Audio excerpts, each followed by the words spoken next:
Speaks volumes of the teams over there, right? And the world rankings. France and Ireland 1 and 2. Yeah.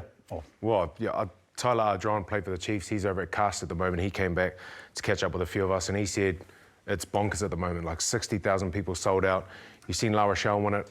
A guy I played with, Will Skelton, on his videos, flares. It's just a different buzz at the moment. And, you know, whether that's off the back of them doing really well internationally, they've got the World Cup coming up, but seems like a pretty good place to be playing. And when you look at the under-20 competition, which has been happening in South Africa, it's backing this up, isn't it? France beat New Zealand, and France are the current defending champions. Italy beat South Africa, and Ireland beat Australia. So those nations are winning, even at a junior level. Yeah, I think this isn't by fluke why it's happening now. I think a long time ago they knew they couldn't compete with the athletes with the Southern Hemisphere, so they put a lot into their skills and the coaches with their skills in the Northern Hemisphere, and I think it's coming to fruition now with these younger players. Do you know what happened?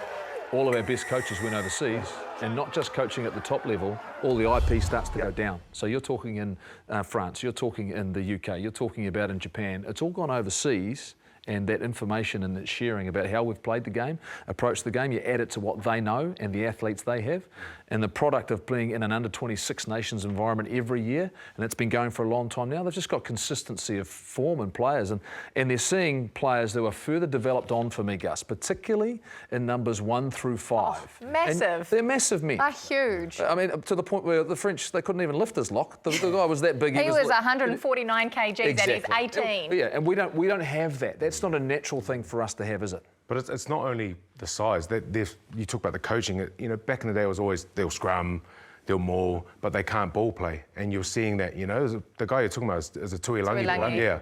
You know, so he's got the genes, they're coaching it. But here's a little bit of a left field thing. I'm thinking sort of outside the box now.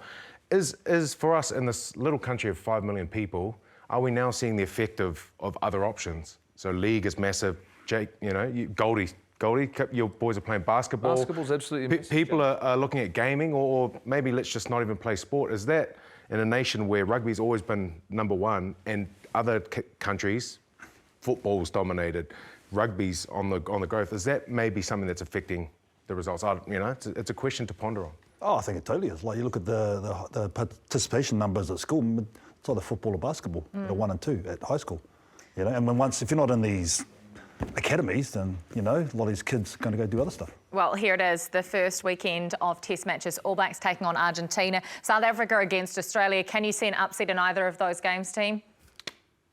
All Blacks. Up the ABs. There's no upsets. This is Test match rugby. It's game on.